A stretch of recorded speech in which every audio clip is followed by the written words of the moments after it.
Differentiation के इस video में हम लोग जो है कुछ शानदार एमसीक्यू प्रॉब्लम्स देखने वाले हैं। ये सभी एमसीक्यू जो है प्रीवियस ईयर्स में जो है पूछा जा चुका है और साथ में जो है आने वाले बोर्ड एग्जाम में जो है काफ़ी ज़्यादा इंपॉर्टेंट भी है। तो आइए जो है एक एक क्वेश्चन को जो है हम लोग सॉल्व करते हैं। आपको कंसंट्रेट होकर के ध्यान से देखना है।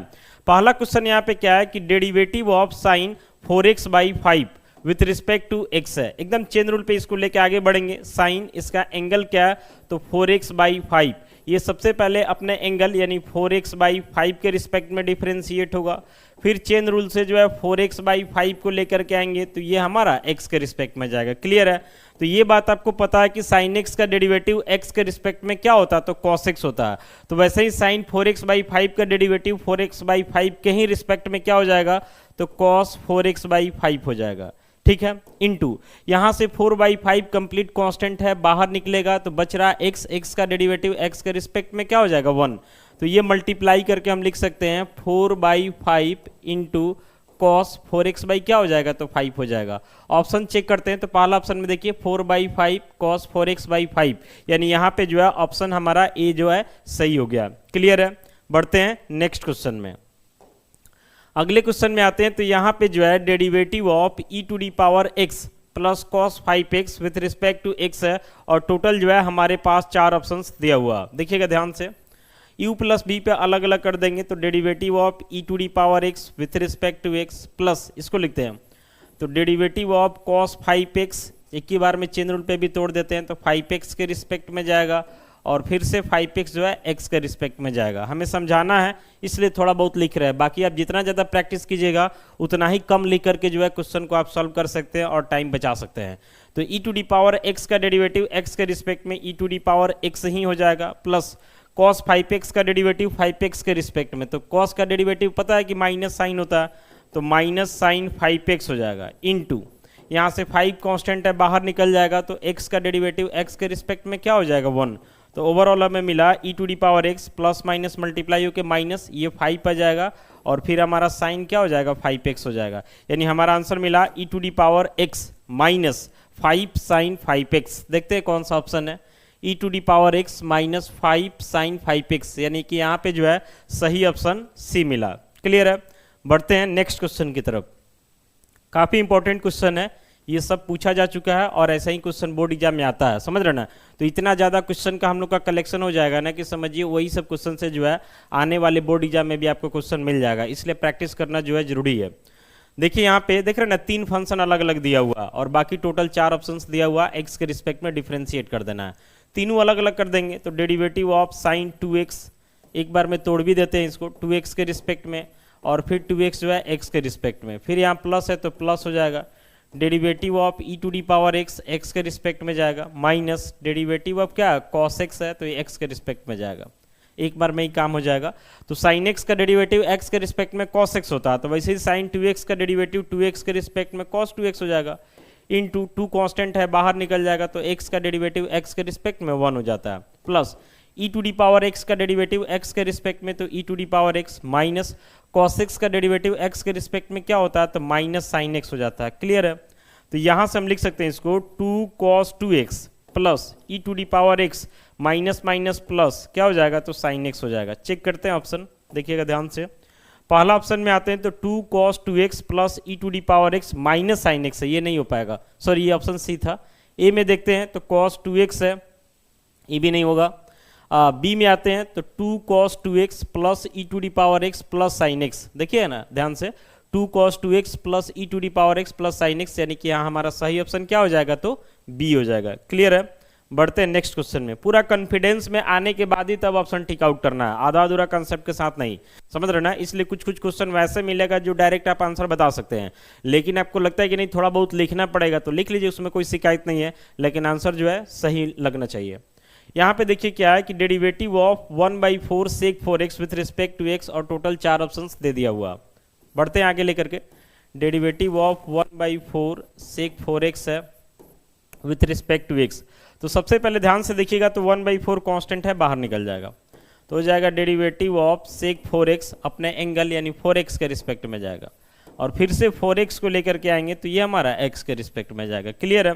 तो ये तो 1/4 दिखाइए दे रहा है। अब आपको ये बात पता होगा कि sec x का डेरिवेटिव x के रिस्पेक्ट में sec x into ten x होता है, तो वैसे ही sec 4x का डेरिवेटिव 4x के रिस्पेक्ट में क्या हो जाएगा, तो sec 4x into tan 4x हो जाएगा। क्लियर है? इंटू 4x का डेरिवेटिव x के रिस्पेक्ट में, तो 4 कांस्टेंट है बाहर निकल जाएगा, x का डेरिवेटिव x के रिस्पेक्ट में क्या हो जाएगा 1, तो ये 4 से जो है ये 4 हमारा कट जाएगा, तो कुल मिलाकर के बच रहा sec 4x into tan 4x, sec 4x into tan 4x।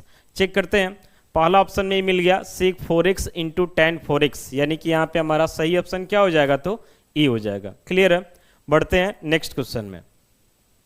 अगला क्वेश्चन में देखिए क्या है कि डेरिवेटिव ऑफ log 10x और बेस में e है विथ रिस्पेक्ट टू x, और टोटल हमारे पास 4 ऑप्शंस दिया हुआ। लिखेंगे derivative of log 10x, base नहीं भी लिखते हैं तो e छुपा ही रहता, विथ रिस्पेक्ट टू x, ये हमारा क्वेश्चन हो गया।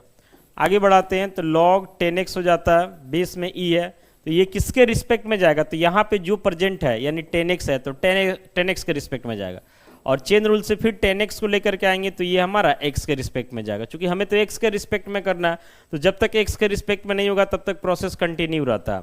अब ये बात आपको पता होगा कि log x का डेरिवेटिव x के रिस्पेक्ट में 1/x होता है, तो वैसे ही log 10x का डेरिवेटिव 10x के रिस्पेक्ट में 1/10x हो जाएगा, इंटू यहाँ 10x है x के रिस्पेक्ट में, तो 10 तो कांस्टेंट है बाहर निकल जाएगा, x का डेरिवेटिव x के रिस्पेक्ट में क्या हो जाएगा 1, तो 10 से 10 हमारा कट गया, तो कुल मिला के क्या बच रहा, तो 1/x बच रहा। चेक करते हैं, तो यहाँ पे ऑप्शन ए नहीं है, बी नहीं है, सी नहीं है, लेकिन ऑप्शन डी जो दिखाई दे रहा 1/x, और यही जो है हमारा सही आंसर हो जाएगा। क्लियर है?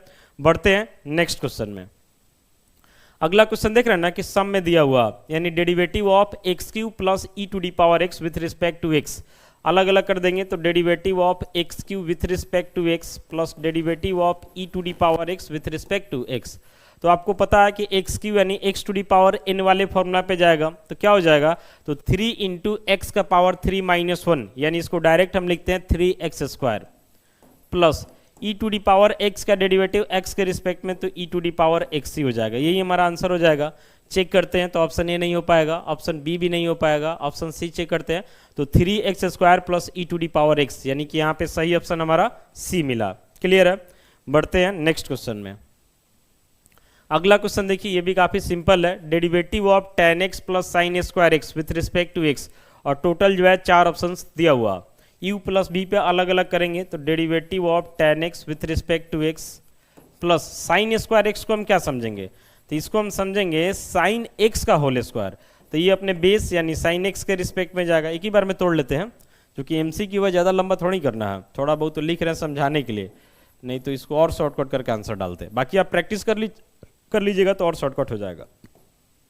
तो tan x का डेरिवेटिव x के रिस्पेक्ट में क्या हो जाएगा, तो sec² x हो जाएगा, प्लस ये समझिए कि x² का डेरिवेटिव x के रिस्पेक्ट में 2x होता है ना, तो उसी फॉर्मेट पे sin x के होल स्क्वायर का डेरिवेटिव sin x के रिस्पेक्ट में क्या हो जाएगा, तो 2 sin x हो जाएगा, और फिर sin x का डेरिवेटिव x के रिस्पेक्ट में cos x हो जाएगा। अब ऑप्शन देखते हैं, उसके अकॉर्डिंग काम कर लेंगे। तो ऑप्शन ए में आते हैं तो ऑप्शन ए तो नहीं हो पाएगा, बी में आते हैं तो sec² ए भी नहीं हो पाएगा, सी में आते हैं तो sec² x plus 2 sin x into cos x, 2 sin x into cos x, यानी यहाँ पे जो है सही ऑप्शन हमारा सी मिल गया, तो फिर कुछ करने की जरूरत नहीं है। बढ़ते हैं नेक्स्ट क्वेश्चन में। अगला क्वेश्चन क्या है कि सेकेंड ऑर्डर डेरिवेटिव पे है, तो यहाँ समझिए कि इसको हम y समझेंगे, ये हमारा दिया हुआ e⁵x, तो सबसे पहले इसे जो है हम फर्स्ट ऑर्डर डेरिवेटिव यानी dy/dx निकालते हैं, तो यहाँ से हो जाएगा डेरिवेटिव ऑफ e⁵x अपने पावर के रिस्पेक्ट में यानी 5x के रिस्पेक्ट में जाएगा, फिर 5x को लेकर के आएंगे ना तो ये हमारा x के रिस्पेक्ट में जाएगा। क्लियर है? तो आगे बढ़ते हैं, तो e⁵x 5x के ही रिस्पेक्ट में है, तो डेरिवेटिव e⁵x हो जाएगा, इंटू 5x का डेरिवेटिव x के रिस्पेक्ट में, तो 5 कांस्टेंट है बाहर निकल जाएगा, x का डेरिवेटिव x के रिस्पेक्ट में 1, तो 5 इंटू क्या हो जाएगा 1 हो जाएगा, यानी आप इसको लिख सकते हैं 5e⁵x। क्लियर है? अब हमें जो है बताना सेकेंड ऑर्डर डेरिवेटिव यानी d2y/dx², तो समझिए कि जो फर्स्ट ऑर्डर डेरिवेटिव है ना उसको एक बार और डिफ्रेंशिएट करेंगे, यानी 5e⁵x को एक बार और डिफ्रेंशिएट किया जाएगा, तो 5 कांस्टेंट है बाहर निकल जाएगा, तो हो जाएगा e⁵x अपने पावर यानी 5x के रिस्पेक्ट में जाएगा, और फिर से 5x को लेकर के आइएगा तो x के रिस्पेक्ट में जाएगा। क्लियर बात है? तो ये तो 5 एक पहले से है तो इसको रखेंगे ही, e to the power 5x के रिस्पेक्ट में तो ई टू डी पावर 5x हो जाएगा। फिर 5x x के रिस्पेक्ट में तो 5 बाहर, x का डेरिवेटिव x के रिस्पेक्ट में 1 यानी 5 इंटू 1 तो 5 मिला हमें। तो यहाँ से ये सब मल्टीप्लाई हो जाएगा ना, तो 5 5 जा 25 हो जाएगा और ई टू डी पावर कितना हो जाएगा 5x। तो यही हमारा आंसर हो जाएगा 25 into e to the power 5x। Option D हो जाता है 25 e to the power 5x। Clear है। बढ़ते हैं नेक्स्ट क्वेश्चन में। ये तो फर्स्ट ऑर्डर डेरिवेटिव पे ही है।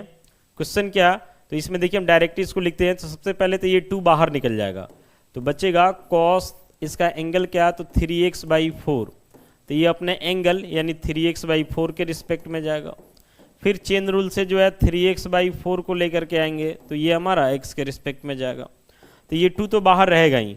अब पता है कि cos x का डेरिवेटिव x के रिस्पेक्ट में माइनस साइन x होता, तो वैसे ही cos 3x/4 का डेरिवेटिव 3x/4 के ही रिस्पेक्ट में क्या हो जाएगा, तो minus sign 3x/4 into 3x/4 का डेरिवेटिव x के रिस्पेक्ट में करने के लिए 3/4 कांस्टेंट है, बाहर निकलेगा, तो बचेगा x का डेरिवेटिव x के रिस्पेक्ट में 1 हो जाता है। इससे जो है ये 2 बार में कट जाता है। मल्टीप्लाई करते हैं तो माइनस तो है ही, तो माइनस हो जाएगा। ये हमारा 3/2 को पहले लिख देते हैं और फिर यहाँ से हो जाता है साइन 3x/ कितना, तो 4। तो -3/2 इंटू साइन 3x/4। चेक करते हैं, ऑप्शन ए नहीं है, बी नहीं है, सी में भी आते हैं तो नहीं हो पा रहा। डी देखिए -3/2 इंटू साइन 3x/4, यानी कि यहाँ पे हमारा सही ऑप्शन डी हो जाता है। क्लियर है। पूरा कॉन्फिडेंस में आ करके तभी ऑप्शन टिक आउट करना है, ये नहीं कि जल्दीबाजी में गड़बड़ कर लिया। चलिए यहाँ देखिए derivative of e to the power -3x है विथ रिस्पेक्ट टू x है, तो e का पावर -3x है अपने पावर यानी कि -3x के रिस्पेक्ट में जाएगा। और फिर एक बार -3x को लेकर के आएंगे तो ये x के रिस्पेक्ट में जाएगा। क्लियर बात है। तो आपको पता है e to the power x का डेरिवेटिव x के रिस्पेक्ट में e to the power x ही होता है, तो वैसे ही e to the power -3x है, -3x के रिस्पेक्ट में तो derivative e to the power -3x हो जाएगा इंटू यहाँ से -3 कांस्टेंट है तो बाहर निकल जाएगा, तो x का डेरिवेटिव x के रिस्पेक्ट में क्या हो जाएगा 1।